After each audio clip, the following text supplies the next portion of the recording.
សាច់រឿងចាប់ផ្ដើមយឺៗនឹងជាតាំងពីបាចិត្តខ្ញុំអាក្រក់ណាស់មែនទេហើយអ្វីបញ្ជាពួកអ្នកទាំងអស់គ្នាឃើញខ្ញុំហើយភ័យឡើងស្លាប់មួយថ្នាក់នេះអញ្ចឹងចំណែកកាហាលីបន្ទាប់ពីពិនិត្យមើលការចងចាំមនុស្សម្នាក់នេះរួចក៏បានដឹងរឿងគ្រប់វិចាំងស្ថានភាពនៅក្នុងបវរយន្តខ្មោចថាពួកគេក៏មានមនុស្សដែលស្ថិតនៅក្នុងកម្រិតទី4ខ្លះដែរក៏ប៉ុន្តែចំពោះវ៉ាន់ចាន់គេគឺជាមនុស្សដែលស្ថិតនៅក្នុងកម្រិតទី3នៅឡើយទេអញ្ចឹងកុំឲ្យខ្ញុំជួបអញនេះសោះចំណែកកាវ៉ាន់ចាន់កំពុងតែធ្វើដំណើរតាមដងផ្លូវគេគឺស្រាប់តែកណ្ដាស់ឆេះចុងហ្វូគេក៏បានផ្លាស់ទីមកផងដែរអញ្ចឹងកម្រិតនៃការវឹកខាត់របស់គេគឺជាមនុស្សដែលស្ថិតក្នុងកម្រិតទី3ដំណាក់កាលដំបូងមករាយការណ៍ប្រាប់ថាអ្នកប្រុសថាខ្លួនគេទើបតែទទួលបានសារដំណឹងពីមនុស្សចំណាស៊ុយហ៊ុនមាននរណាគេម្នាក់កំពុងតែបង្កបញ្ហានៅទីកន្លែងអាសនៈសាខាដែលស្ថិតនៅនគរជេនអញ្ចឹងហើយគាត់ក៏បានប្រាប់ឲ្យអ្នកប្រុសគួរណាតែទៅពិនិត្យមើលនៅទីកន្លែងអាសនៈនៃការបូជានោះផងអញ្ចឹងហើយវ៉ាចាន់និយាយថាមនុស្សចំណាស៊ុយហ៊ុនចិត្តរបស់គាត់ពិបាកនៅក្នុងការប៉ាន់ស្មានខ្លាំងណាស់ហើយក៏ជាមនុស្សដែលស្ថិតនៅក្នុងកម្រិតទី4ម្នាក់ដែរប៉ុន្តែចឹងណាបើតើទៅជាមួយនឹងរឿងបញ្ហាតូចតាចបែបនេះគឺមិនគួរណាឲ្យខ្ញុំទៅចាត់ការដោយផ្ទាល់ទេអញ្ចឹងនៅទីកន្លែងអាសនៈហ្នឹងគឺស្ថិតនៅសាខាណាដែរនៅពេលដែលចុងវូនិយាយប្រាប់សាខាអាសនៈនៅបាក់ពួកគេហ្នឹងការពិតទៅពីមុនមកគឺធ្លាប់ជាបាក់ហងហ្វាំងដែលបានលើតែបាក់ហងហ្វាំងវ៉ាងចាន់គឺងឹបអង្គុយឡើ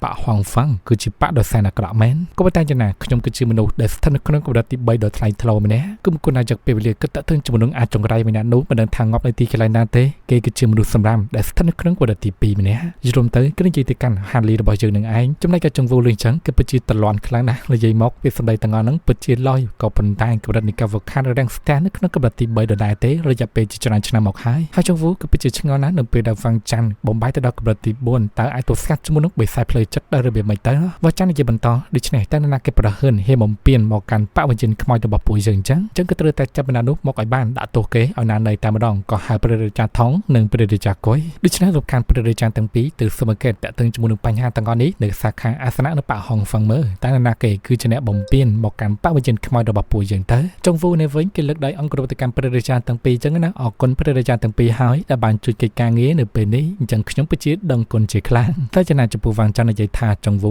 មើលតែឯងគឺតនេខ្លាំងណាស់អញ្ចឹងគួរណាទៅជួយពួកអ្នកទាំងពីរទៅប៉ុន្តែចុងវូគឺនិយាយបដិសេធអញ្ចឹងណាអ្នកប្រុសខ្ញុំពិតជារវល់ខ្លាំងណាស់ហើយបញ្ហាទាំងអស់ហ្នឹងគឺគួរណាតែឲ្យព្រះរាជាទាំងពីរជាអ្នកចាត់ការដោះស្រាយទៅហើយបើតាមទៀតចុងវូបាននិយាយលើកឡើងតាក់ទងជាមួយនឹងបាក់5ផ្សេងទៀតថ្មីនេះពួកគេមានភាពច្បុកច្បល់ខ្លាំងណាស់ជាពិសេសគឺបាក់គ្រប់គ្រងវិញ្ញាណអញ្ចឹងឯមីងគឺសំហៅថាបាក់អូលីងតែម្ដងទៅចុងវូគេបានឃើញបន្តផ្នែកសមាជិកនៅក្នុងបាក់អូលីងពួកគេគឺកំពុងតែរៀបចំផែនការដ៏អស្ចារ្យមួយរួមទៅនេះគឺពិជាគួរឲ្យចាប់អារម្មណ៍ខ្លាំងណាស់ចំណែកឯអ្នកទី2គឺកំពុងតែតាមដានតាក់ទងជាមួយនឹងទូរខាងវិញ្ញាណធាតុឈើនិងដឹងថាអ្នកដែលបានចាប់ទូរខាងវិញ្ញាណធាតុឈើក៏បានចាក់ចេញពីនគរយេនវូទៅហើយម្ចាស់ទីម្នាក់នោះគឺកំពុងតែធ្វើដំណើរឆ្ពោះទៅកាន់ទឹកដៅនៃនគរចេនសាច់រឿងកាត់បន្តមកទៀតឃើញមនុស្សមួយក្រុមដែលកំពុងតែជារទេះសេះបោកាត់ទឹកភ្លៀងយ៉ាងលឿនដែលពួកគេទាំងអស់គ្នានោះគឺជាមនុស្សធម្មតាដូច្នេះក៏មានក្រុមគិតកោមួយក្រុមផ្សេងទៀតដែលកំពុងតែរងចាំលបវិស្ម័កពួកអ្នកទាំងអស់គ្នាហើយមនុស្សដែលកំពុងតែអង្គុយនៅក្នុងរទេះសេះនេះគេគឺជាកូនចៅចំនួនក្រោយរបស់ហាលីនឹងឯងមានឈ្មោះថាហានរួយដូច្នេះក្រុមគិតកោនៅខាងក្រៅក៏ត្រូវបានសម្លាប់ទាំងអស់ចំណែកឯម្នាក់នេះគឺជាកូនចៅចំនួនក្រោយរបស់លីហ្វេយូនឹងឯងរួមទៅពួកគេទាំងពីរគឺជាមិត្តភក្តិនឹងគ្នាក្រុមគិតកោអាយខ្មែរទាំងអស់នេះគឺពួកគេមានសមត្ថភាពក្រាន់បើមែនប៉ុន្តែយ៉ាងណាសមត្ថភាពពួកគេនៅស្ទើរមិនអាចចាត់ការពួកយើងបានឡើយហារួយគឺនិយាយអរគុណទៅកាន់លីហ្វាំងខំតែបានលបងលីអមដំណើរការពីខ្ញុំបានយ៉ាងទេខ្ញុំគឺមិនអាចធ្វើដំណើរត្រឡប់ទៅកាន់ផ្ទះគ្រប់ដូនតារបស់ខ្ញុំបានឡើយហើយហាក់មើលទៅគឺវិច័យរបស់ខ្ញុំនៅក្នុងរាជវាំងពួកគេគឺមិនពេញចិត្តខ្ញុំទេជាហេតុដែលបានជួយគិតកោទាំងអស់ហ្នឹងមកចាត់ការខ្ញុំតាមដងផ្លូវលីហ្វាំងក៏និយាយតបទៅវិញដែរថាក្រុមគូសាតកូលីរបស់ខ្ញុំដែលអាចរស់នៅដល់សប្តាហ៍ថ្ងៃនេះបានគឺដោយសារតែមេមិត្តភាពជាមួយនឹងក្រុមគូសាតកូហានឹងហើយចំណែកឯរឿងតូចតាចប៉ុណ្ណឹងវាគ្មានអ្វីអស្ចារ្យទេហើយនៅថ្ងៃនេះខ្ញុំក៏បានកាត់ស្ដាប់គិតកោគឺពិតជាសប្បាយដៃខ្លាំងណាស់ហើយក្រុមគូសាពួកយើងទីពីរម្នាក់គឺជាតកោអ្នកប្រយុទ្ធហើយម្នាក់ទៀតគឺជាតកោអ្នកប្រាជ្ញគឺប្រៀបបានដូចជាមួយស្ថិតនៅតំបន់ខាងជើងមួយទៀតគឺស្ថិតនៅតំបន់ខាងត្បូងអញ្ចឹងនឹងងន់ឆ្ងល់ខ្លាំងណាស់តើគ្រូសាតកោពួកយើងទីពីរមានតំណែងមិត្តភាពតាំងពីពេលណាដែរតើអញ្ចឹងពួកគេក៏បានជិះដំណើរទៅមុខបន្តទៀតនឹងនិយាយគ្នាបដាផងដែរហាន់លុយនិយាយថាលបងលីក៏ពិតទៅខ្ញុំក៏ចង់ដឹងរឿងតាក់ទងជាមួយនឹងបញ្ហាទាំងអស់នេះដែរនៅពេលដែលខ្ញុំបានពិនិត្យមើលកំណត់ត្រានៅក្នុងគ្រួសាររបស់ខ្ញុំដោយផ្ទាល់ហើយក៏បានរកឃើញរឿងរ៉ាវខ្លះៗពីអតីតកាលលបងលីធ្លាប់លើដែរទេតាក់ទងជាមួយនឹងបាក់ទាំង7ដែលជាអ្នកគ្រប់គ្រងត្រួតត្រានៅក្នុងខេត្តជីនជូរយៈពេលជាង100ឆ្នាំមុនអញ្ចឹងឯរវាងដូនតាពួកយើងទីពីរគឺធ្លាប់បានស្បស្បែកធ្វើជាបងប្អូនធွာនឹងគ្នាលើចឹងលីហ្វាំងគឺងំក្រកឡើងនិយាយថាតកូនអ្នកប្រាជ្ញដូចជាតកូហានេះគឺពិតជាអស្ចារ្យខ្លាំងណាស់មានកំណត់ត្រាដែលបានកត់ត្រាទុករយៈពេលជាង100ឆ្នាំមុនទៀតដូច្នេះហាន់រួយគេពិតជាចង់ដឹង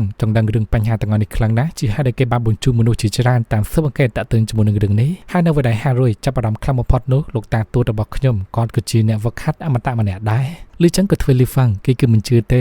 េតាទូតរបស់ឯងគឺជាអ្នកវឹកខាត់អមតៈហើយចឹងអ្នកតាទូតរបស់ខ្ញុំក៏ជាទេវតាហើយហានរួយនៅពេលដែលឯងអុជធុកគោរពដូនតារបស់ឯងចឹងគូនតាសុំឲ្យគាត់មកបញ្ចូលសពឲ្យឯងបានដឹងច្បាស់ផងយល់ទៅគេនិយាយសោយតាំងកាកឯងដោយសារតែមិនជឿចំណែកគេហាលីគេបានមកដល់ហាងអាហារមួយនេះផងដែរនិយាយសួរអ្នកលក់ថាតើទីតាំងកន្លែងហ្នឹងគឺហៅថាភូមិឈីងនីវមែនទេនៅបណ្ដាអ្នកលក់ម្នាក់ហ្នឹងនិយាយប្រាប់ថានេះគឺមិនជាភូមិឈីងនីវទេប៉ុន្តែគឺជាទីក្រុងឈ្មោះថាតកោហាននៅទីនេះក៏ត្រូវបានបដូរឈ្មោះរយៈពេលជា100ឆ្នាំមុនមកម្ល៉េះសួរទៅកាន់ហាលីហេតុអ្វីបានជានៅប្រុសមិនដឹងអញ្ចឹងអើយមិនដែរទេនៅប្រុសមកនៅពេលនេះចំពេលម៉ាច់តែម្ដងដោយរដ្ឋមន្ត្រីនៃតកោហានគាត់គឺកំពុងតែធ្វើដំណើរមកទីនេះមកអុជធុកគោរពសារបុព្វបុរសរបស់ពួកគាត់ដូច្នេះមានមនុស្សជាច្រើនគ្រប់ទីមកអនុគ្រោះរយៈស្វាគមន៍គាត់ក្រុមគ្រួសារតកោហានគឺពិតជារីកចម្រើនខ្លាំងណាស់រយៈពេលជាង100ឆ្នាំមកហើយហាលីគឺពិតជាងឿនឆ្ងល់ខ្លាំងណាស់ទស្សនវិជ្ជានៅក្នុងភូមិឈីងនីវនៅពេលនេះគឺពិតជាខុសប្លែកខ្លាំងតែមែនតែម្ដងចុះបណ្ដាលេងនៅក្នុងសារឃើញក្មេងៗទាំងអស់នៅឃើញទៅដល់រឿងគ្រប់ប្រចាំដែលបានកាត់ឡើងកាលពីមុនផងដែរហាលីមកឆើសម្លឹងមើលពីចម្ងាយទស្សនវិជ្ជានៅក្នុងភូមិឈីងនីវនៅពេលនេះក៏ត្រូវបានផ្លាស់ប្ដូរគ្រប់ប្រចាំផ្លូវគ្រប់ទីកន្លែងគ្របដណ្ដប់ទៅដោយផ្លូវបេតុងពីខ្ទមតូចនៅពេលនេះវាក៏បានប្រែក្លាយជាផ្ទះធំអស់ទៅហើយសម័យទឹកគិតកាលពីមុនហាលីគេក៏បានធ្វើចម្រៀងកៅស៊ូឲ្យប្អូនស្រីរបស់គេលេងហើយនឹងទស្សនវិជ្ជាគ្រប់ប្រចាំដែលគេបានធ្លាប់ឆ្លងកាត់ពីមុនមកជាមួយនឹងក្រុមគ្រួសារឪពុកម្ដាយនិងប្អូនស្រីរបស់គេផងដែររៀបនឹងចាក់ចេញទៅហើយហាលីក៏ស្ដាប់ឮសំឡេងរទេះសេះដែលកំពុងតែបកកាត់ចូលម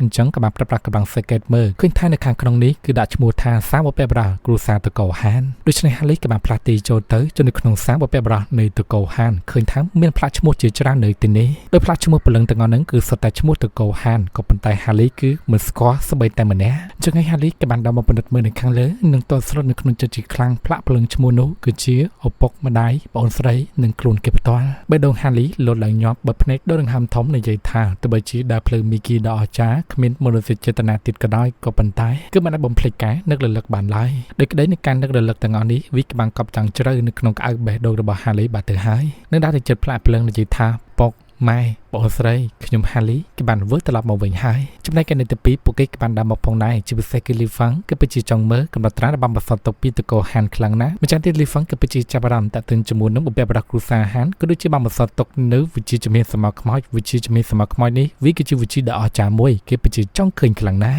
់ហើយក៏ងឿនឆ្ងល់ផងដែរវត្ថុដែលមានតម្លៃដល់ថ្នាក់នេះហេតុអ្វីបានជាចាំបាច់តម្កល់នៅទីកន្លែងសាដូនតាមិនខ្លាចចោលចូលមកលួចទេអីតែហារួយនិយាយថានៅទីកន្លែងនេះគឺត្រូវបានកម្លាំងការពារយ៉ាងតឹងតែងមនុស្សធម្មតាគឺមិនអាចចូលមកបានទេប្រសិនបើនរណាគេចូលមកប្រកាសជានឹងធ្វើជាសត្រូវជាមួយនឹងតកោហានទាំងមូលហើយដូច្នេះលបងលីគឺអាចពិនិត្យមើលនិងវឹកហាត់តាក់ទងជាមួយនឹងស្នីវិជាមួយនៅបានដល់ចូលទៅខាងក្នុងនៅមានការព្យាបាលនោះគឺឃើញថាហាលីនៅចំពោះមកលីហ្វាំងនិយាយខ្សឹបសួរថាតើស្គាល់មិននេះដែរទេអញ្ចឹងក៏បានស្រែកខ្លាំងតើឯងគឺជានរណាគេហេតុអ្វីបានជាស្ថិតនៅទីនេះហាលីរបស់យើងកំពុងតែអុជធូបធ្វើជាមិនដឹងអញ្ចឹងលីហ្វាំងក៏បានឲ្យសញ្ញាហានរួយថយក្រោយខ្លួនគេក៏បានលោតសម្រាប់ខ្លួនជួយទៅវាយហាលីប៉ុន្តែក៏ត្រូវបានកម្លាំងរបស់ហាលីរុញច្រានលីហ្វាំងឡើងប៉ាងខ្ទេចទៅក្រោយវិញលីហ្វាំងគេគ្មានរងរបួសអ្វីទេនៅនិយាយប្រាប់ថាសមត្ថភាពមនុស្សម្នាក់នេះគឺពិតជាមិនធម្មតាប៉ុន្តែបើតាមសង្កេតមើលទៅមនុស្សម្នាក់នេះគឺគ្មានចេតនាអាក្រក់អ្វីទេដូច្នេះហានរួយគេក៏និយាយសួរអ្នកក្លាហានខ្ញុំគឺជាអនុរដ្ឋមន្ត្រីនាពេលបច្ចុប្បន្ននេះហើយក៏ជាប្រមុខដឹកនាំគ្រួសារហានផងដែរឈ្មោះថាហានរួយដូច្នេះតែអ្នកក្លាហានមកនៅពេលនេះគឺដើម្បីចង់សម្លាប់ខ្ញុំតែមែនទេហានលីរបស់ជើងគេថយក្រោយនិយាយថាមេដឹកនាំនៃតកោហានដូច្នេះបន្ទាប់ពីបានឃើញមុខមាត់ហានលីធ្វើហានរួយក៏ពិតជាខ្ជិបអាជីខ្លាំ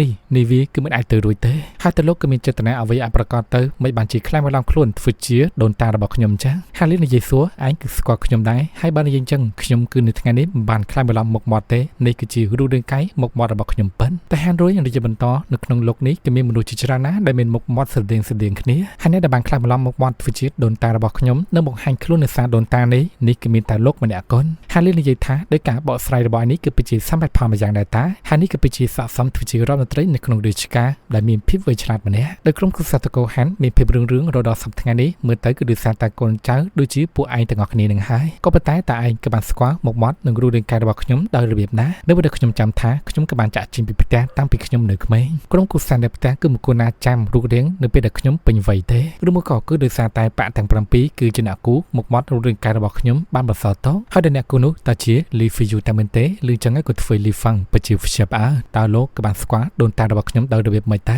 ហើយរួចដល់ទៅមុខនិយាយសួរចាប់តាំងពីលោកបានអាងថាខ្លួនលោកគឺជាដូនតារបស់ខ្ញុំហើយហើយម្ចាស់តិចក៏បានដឹងថាដូនតារបស់ខ្ញុំក៏បានចាក់ចេញពីផ្ទះតាំងពីនៅក្មេងប៉ុន្តែយ៉ាងណាពេលវេលាគឺកន្លងហួសទៅជាង200ឆ្នាំមកហើយអញ្ចឹងហេតុអ្វីបានជាមើលទៅលោកទៅគឺមិនដូចជាចាស់អញ្ចឹងហាលីរបស់យើងបាននិយាយបកស្រាយប្រាប់អ្វីទេបានប្រើប្រាស់កម្លាំងវិញ្ញាណបានយកនៅឯកសារមួយចំនួននៅក្នុងថតតុកនេះមកពិនិត្យមើលក៏ធ្វើនៅទីពីរមានការខ្ជិបអាចជាខ្លាំងនេះគឺជាកម្លាំងថាពលវេទមន្តហើយគាត់គឺជាមនុស្សអមតៈហើយសាច់រឿងរបស់យើងនៅភាគទី163ក៏ត្រូវបានកាត់ស្លេះតែប៉ុណ្្នឹងដែរយើងជួបគ្នាជាមួយនឹងភាគថ្មីជាបន្តទៀតអរគុណច្រើន